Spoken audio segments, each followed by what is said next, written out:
नमस्कार दोस्तों, college finder से मैं हूं भास्कर। वीडियो स्टार्ट करें उससे पहले एक छोटी सी रिक्वेस्ट कि आप हमारे चैनल को सब्सक्राइब करें। हम काफ़ी इंफॉर्मेटिव कंटेंट लेके आते हैं जिससे आपको आपके एडमिशन और काउंसलिंग प्रोसेस में काफ़ी सपोर्ट मिलेगी। तो do subscribe to our channel.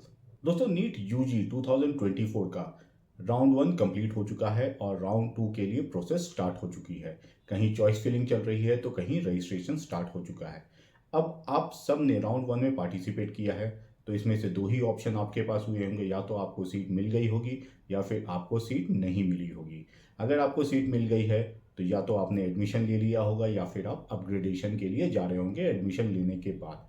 तो जिन लोगों को सीट नहीं मिली है उनके लिए अब क्या ऑप्शंस आगे बचे हैं, क्या रास्ता है उनके पास, क्या करना चाहिए ताकि राउंड 2 में वो सेफली अपना सीट सिक्योर कर लें, क्या स्कोर रेंज तक state wise cut off safe रहेगा जहां आपको आराम से एडमिशन मिल जाए। तो ये सब डिटेल हम डिस्कस करने वाले हैं इस वीडियो में। वीडियो काफ़ी इंफॉर्मेटिव होने वाला है, तो वीडियो को लास्ट तक देखिएगा। हम इसमें स्टेट वाइज कितनी वेकेंट सीट अवेलेबल हैं और क्या कट ऑफ तक वो मिल सकती हैं उसको डिस्कस करेंगे। इसमें हम ऑल इंडिया को भी डिस्कस करेंगे, कर्नाटक का भी करेंगे, यूपी भी करेंगे, हरियाणा भी करेंगे, क्योंकि ये मेजर स्टेट्स अभी हैं जहाँ पे राउंड 2 के लिए लोग ऑप्शंस ढूंढ रहे हैं।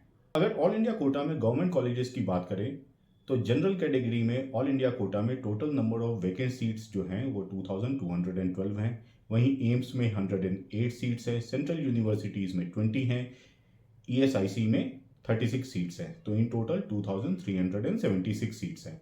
ओबीसी की बात करें तो टोटल ऑल इंडिया कोटा में 1612, एम्स में 89, सेंट्रल यूनिवर्सिटीज़ में 2 और ईएसआईसी में 10 सीट्स। तो इन टोटल 1713 सीट्स अवेलेबल हैं। ईडब्ल्यूएस कैटेगरी की बात करें तो ऑल इंडिया कोटा में 569, एम्स के लिए 32, सेंट्रल यूनिवर्सिटी में एक भी सीट अवेलेबल नहीं है, ईएसआईसी में 5 हैं, इन टोटल 606। एससी कैटेगरी की बात करें तो ऑल इंडिया कोटा में 820, एम्स में 40, सेंट्रल यूनिवर्सिटी में 5, ईएसआईसी में 15, इन टोटल 880 सीट्स अवेलेबल हैं। एसटी कैटेगरी की बात करें तो ऑल इंडिया कोटा में 362, एम्स में 19, सेंट्रल यूनिवर्सिटी में 3, ईएसआईसी में 5, इन टोटल 389। अब टोटल सीट देख लेते हैं तो ऑल इंडिया कोटा में total number of vacant seat across category 5575 है, एम्स में 288, सेंट्रल यूनिवर्सिटी में 30, ईएसआईसी में 71 और टोटल 5964 सीट्स अवेलेबल हैं। ऑल इंडिया कोटा का जो वेकेंट सीट आया है वो बहुत हाई दिख रहा है और इसका एक मेजर रीज़न है कि लोग ऑल इंडिया में ट्राई करते हैं, उसके बाद अपने स्टेट में भी ट्राई करते हैं और मैक्सिमम जगह ये सीट वेकेंट जाती है क्योंकि कैंडिडेट अपने स्टेट को ज़्यादा प्रेफर करते हैं और वो स्टेट में अपना एडमिशन ले लेते हैं। तो यही चीज़ राउंड 2 में जो कट ऑफ दिखेगा वो आपको थोड़ा लोअर साइड दिखेगा। और अगर राउंड 1 में आपको अलॉटमेंट स्टेट में नहीं आया है तो ऑल इंडिया कोटा में राउंड 2 में आपकी बहुत अच्छे चांसेस बन जाएंगे अलॉटमेंट मिलने के। डीम्ड यूनिवर्सिटी में इस बार total number of vacant seat जो राउंड 2 में आई हैं वो 2826 हैं अक्रॉस कॉलेजेस। अब इसमें एक बड़ा सिनेरियो जो लास्ट ईयर से हमें देखने को मिला है कि इस बार डीम्ड यूनिवर्सिटीज़, स्पेशली साउथ के जो डीम्ड यूनिवर्सिटीज़ हैं जहां लास्ट ईयर राउंड 1 के बाद काफ़ी सीटें खाली आ गई थी, इस साल वो सिनेरियो देखने को नहीं मिला है। मे बी एक पैनिक सिचुएशन था, लोगों को लग रहा था कि इस बार एडमिशन मिलेगा या नहीं मिलेगा। तो जिनको जिनको अलॉटमेंट मिली है उन लोगों ने रिपोर्ट किया है और अच्छी खासी रिपोर्टिंग देखने को मिली है as compare to last year in deemed university. अब क्योंकि डीम्ड यूनिवर्सिटी में अच्छी खासी रिपोर्टिंग हो गई है तो राउंड 2 में कट ऑफ मेरे ख्याल से थोड़ा ऑन द लोअर साइड जाएगा as compare to round 1। Round 1 में काफ़ी पैनिक सिचुएशन था बिकॉज जो कट ऑफ आया था वो ऑन अ हायर साइड था, उसके अकॉर्डिंग जो पैनिक क्रिएट हुआ था, मोस्ट ऑफ द कैंडिडेट ने राउंड 1 में एडमिशन लेके अपने आप को सेव कर लिया है। अगर राउंड 1 में आप कॉलेजेस मिस कर गए हैं तो बहुत अच्छे चांसेस हैं कि आपको कॉलेज राउंड 2 में मिल जाएगा। डीम्ड यूनिवर्सिटी में एक और सिनेरियो चेंज हमको देखने को मिला है, जहां लास्ट ईयर राउंड 1 में काफ़ी सीटें खाली रह गई थी, राउंड 1 में उतनी ज़्यादा रिपोर्टिंग नहीं हुई थी, वहीं कॉलेजेस ने बहुत हेविली फ़ी नेगोशिएट करना स्टार्ट कर दिया था। लेकिन इस साल का सिनेरियो डिफरेंट है, इतनी अच्छी रिपोर्टिंग हुई है तो कॉलेज कहीं ना कहीं फ़ी नेगोशिएशन नहीं कर रहे हैं, कहीं ना कहीं हिचकिचा रहे हैं, उनको लग रहा है कि नॉर्मल फीस पे ही उनकी सीट्स फिल हो जाएंगी। तो बहुत ज़्यादा अपने को फी नेगोशिएशन देखने को नहीं मिल रहा है। वहीं सर्टेन कॉलेजेस हैं वो कुछ टर्म्स एंड कंडीशन के साथ फी नेगोशिएट कर रहे हैं। अगर इसके रिगार्डिंग आपको और भी कोई इन्फॉर्मेशन चाहिए तो आप हमारे गिवन नंबर पर हमसे कनेक्ट कर सकते हैं। अब उत्तर प्रदेश स्टेट की राउंड 1 के सिनेरियो के बारे में बात कर लेते हैं। तो टोटल नंबर ऑफ सीट उत्तर प्रदेश में जो थी वो 5950 थी राउंड 1 के लिए। जहां अलॉटमेंट जो आई थी वो 5832 सीट्स पे आई थी। वहीं 118 सीट नॉट अलॉटेड गए थे। रिपोर्टिंग जो जिन सीटों पे रिपोर्टिंग नहीं हुई थी वो टोटल सीट थी 1028। और total number of vacant seat जो उत्तर प्रदेश में राउंड 2 के लिए अवेलेबल है वो 1146 हैं। तो उत्तर प्रदेश में भी as compare to last year cut off on a higher side गया था। कट ऑफ जो था इस साल का 353 था फॉर नॉन माइनॉरिटी कॉलेज। वहीं राउंड 2 में ये कट ऑफ कहीं ना कहीं हमें ड्रॉप होता हुआ दिख रहा है। एटलीस्ट 20 to 25 मार्क्स का डिफरेंस जरूर आएगा, क्योंकि जिन लोगों को लेना था उन्होंने ले लिया है। एक और रीजन है as compare to last year जो इतनी ज़्यादा सीटें खाली आई हैं कि उत्तर प्रदेश में फ्री एग्जिट राउंड 1 में एप्लीकेबल हो गया था इस साल। तो इस साल जिनको मिला उन्होंने सीट अगर छोड़ भी दिया तो उनका कोई नुकसान नहीं होना है, उनका कोई सिक्योरिटी अमाउंट फॉरफिट नहीं होगा। फ्री एग्जिट के कारण बहुत लोगों ने ये भी ट्राई किया, Uttar Pradesh as a backup रखा, प्लस अपने डोमिसाइल स्टेट में भी ट्राई किया। तो अगर डोमिसाइल स्टेट में उनको अलॉटमेंट आ गई तो यहाँ सीटें खाली चली गई। तो अगर आपका स्कोर समवेयर अबव 300 है, 300 और 350 के बीच में है, क्योंकि 350 से ऊपर तो राउंड 1 में अलॉटमेंट आ ही गई थी।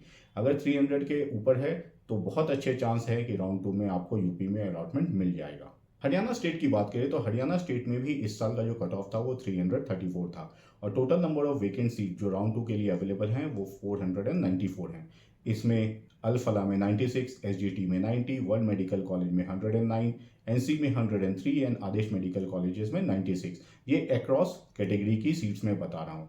तो यहाँ भी हरियाणा एक ऐसा स्टेट है, अगर आपको कहीं और अलॉटमेंट नहीं मिला है तो आप ज़रूर ट्राई कर सकते हैं। मैक्सिमम सीटें खाली आई हैं राउंड 1 में, और राउंड 1 हरियाणा का फ्री एग्जिट होता है। राउंड 2 से यहाँ भी सिक्योरिटी डिपॉजिट लगता है। तो कहीं ना कहीं राउंड 2 में आपको बहुत अच्छा चांस मिलेगा। अगर आपका स्कोर 280 से ऊपर है तो बहुत अच्छे चांसेस हैं कि आपको यहाँ पे एडमिशन मिल जाए। अब कर्नाटका के प्राइवेट मेडिकल कॉलेजेस की बात कर लेते हैं। तो यहाँ जो टोटल नंबर ऑफ सीट जो खाली आई हैं वो 1841 है। इसमें गवर्नमेंट कोटा सीट जो प्राइवेट कॉलेजेस में होती हैं उसमें 480 सीट्स वेकेंट हैं। जीएमपी कोटा सीट जो होती हैं वो 231 है। ओपन कैटेगरी में 300 सीट्स हैं। लेकिन लो फीस वाली जो कॉलेजेस हैं वो अराउंड 200 हैं, और हाई फी वाली कॉलेजेस में 100 सीट्स का वैकेंसी आपको देखने को मिलेगा। एनआरआई कोटा में सबसे ज़्यादा सीट्स वैकेंट हैं, वो 696 है। वहीं क्यू कोटा में 134 है। एनआरआई कोटा में वैसे भी 15% का रिजर्वेशन होता है सीट का, तो वहाँ पे ज़्यादा सीट अलॉटमेंट होती हैं। तो राउंड 2 में अगर आप एनआरआई कोटा से जा रहे हैं तो आपको बहुत अच्छे चांसेस हैं कि यहाँ पे सीट अलॉटमेंट आ जाएगी। नहीं तो राउंड 3 के बाद ये सीट कन्वर्ट हो जाती है मैनेजमेंट कोटा में, और फिर कॉलेज यहाँ पे भी फी नेगोशिएशन करता है, तो कम बजट में भी अच्छे कॉलेजेस मिलने के चांसेस आपके रहेंगे। अगर आपका score on the lower side है और आप चाहते हैं कि कर्नाटका के कॉलेजेस में आपको एडमिशन मिले, तो सबसे बेस्ट राउंड जो आपके लिए रहेगा वो राउंड 3 रहेगा। यहाँ पे मैक्सिमम सीटें रहती हैं, जिनको एडमिशन लेना होता है वो ले चुके होते हैं, और अदर कैंडिडेट भी सेटल डाउन कर चुके होते हैं अपने रेस्पेक्टिव स्टेट्स में। लेकिन यहाँ जो एडमिशन आपको मिलेगी वो एनआरआई कोटा या मैनेजमेंट कोटा की सीट्स पे मिलेगी। एनआरआई कोटा में अगर सीट फिल नहीं होती है तो ये मैनेजमेंट कोटा में कन्वर्ट कर दिया जाता है। फिर आपको डॉक्यूमेंट का रिक्वायरमेंट नहीं होता है, डायरेक्ट मैनेजमेंट कोटा की सीट के लिए आप अप्लाई कर सकते हैं। कॉलेज फी नेगोशिएट करता है, और काफ़ी कम बजट अगर मैं आपको एक बात बताऊं तो 1 करोड़ से ऊपर ही रहेगा, उससे नीचे पॉसिबिलिटी नहीं रहेगी। तो 1 करोड़ 10 लाख का अगर आपका बजट है तो कर्नाटका बेस्ट ऑप्शन आपके लिए हो सकता है। एक अच्छा एकेडमिक इन्वायरमेंट और अच्छा कॉलेज आपको यहाँ पे मिल सकता है, जहाँ से आप अपना एमबीबीएस अच्छे ढंग से कंप्लीट कर सकते हैं। अगर इसके रिगार्डिंग या फी नेगोशिएशन के रिगार्डिंग अगर और भी कोई डिटेल आपको चाहिए तो आप हमसे कनेक्ट कर सकते हैं। तो दोस्तों एक नटशेल आइडिया आपको मिल गया होगा कि कहाँ आपको जाना चाहिए, किस स्टेट में आपकी पॉसिबिलिटी हो सकती है आपके स्कोर और आपके रैंक के हिसाब से। अगर आप राउंड 1 में मिस हो गए हैं तो घबराने की बात नहीं है। राउंड 2 है, राउंड 3 है, राउंड 4 है, और अगर आपका स्कोर ऑन हायर साइड है तो बहुत अच्छा ऑप्शन है कि आपको हो सकता है गवर्नमेंट कॉलेज भी लोअर कट ऑफ पे मिल जाए। चांसेस हैं कट ऑफ ड्रॉप होगी गवर्नमेंट कॉलेजेस की ऑल इंडिया के थ्रू। स्टेट कोटा के थ्रू मुश्किल है, लेकिन ऑल इंडिया के थ्रू चांसेस है कि कट ऑफ में ड्रॉप आएगा, क्योंकि स्टेट कोटा में सेम कैंडिडेट होते हैं जो सेटल डाउन ऑलरेडी हो चुके हैं। वहीं प्राइवेट मेडिकल कॉलेजेस की बात करूं, अगर आपका score on the lower side है तो बहुत ऑप्शन आपके लिए भी अवेलेबल हैं। Budget on a higher side रहता है, लेकिन अगर आपके पास बजट है तो सीट मिलने में आपको प्रॉब्लम नहीं आएगी। आपको एक चीज़ पता होनी चाहिए कि कौन सा स्टेट आपको ट्राई करना चाहिए, कहाँ कितना बजट जाएगा और कहाँ आपके अलॉटमेंट आने के चांसेस सबसे ज़्यादा रहेंगे, क्योंकि अलॉटमेंट सिर्फ ऑनलाइन ही होती है और एक कॉलेज के भरोसे आप नहीं बैठ सकते। आपको मल्टीपल कॉलेजेस के ऑप्शन लेके चलने होते हैं। इसमें किसी को पता नहीं होता कि आपका अलॉटमेंट कौन से कॉलेज में आने वाला है। क्योंकि अलॉटमेंट ऑनलाइन है, तो अगर आपको ऐसा कोई कमिट कर रहा है कि इस पर्टिकुलर कॉलेज में हम आपका एडमिशन करा देंगे, तो वो सब गलत इंफॉर्मेशन है। मल्टीपल कॉलेजेस से आपको नेगोशिएट साइमल्टेनियसली करके रखनी होगी और उसी अकॉर्डिंगली आपको अपना चॉइस फिलिंग करना होगा। दोस्तों, अगर आपको काउंसलिंग, एडमिशन या कॉलेज के साथ फी नेगोशिएशन में कोई भी सपोर्ट चाहिए या हेल्प चाहिए, तो आप हमारे गिवन नंबर पे हमसे कनेक्ट कर सकते हैं। आप हमारा पेड सब्सक्रिप्शन भी ले सकते हैं, काफ़ी रिजनेबल है। हमारा काफ़ी प्रोफाइल बेस्ड और डेटा ड्रिवन अप्रोच होता है, जिससे आपके एडमिशन के चांसेस काफ़ी बढ़ जाते हैं। अगर आपका score on the lower side है तो हम बेस्ट डील प्रोवाइड कराते हैं आपको प्राइवेट कॉलेजेस के साथ और मेक श्योर करते हैं कि आपको कहीं ना कहीं अलॉटमेंट मिल जाए। वीडियो इन्फॉर्मेटिव लगा हो तो चैनल को जरूर सब्सक्राइब कीजिए, इससे हमें बहुत मोटिवेशन मिलती है कि हम और इन्फॉर्मेटिव वीडियो आपके लिए लाते रहें। Thank you so much guys and best of luck.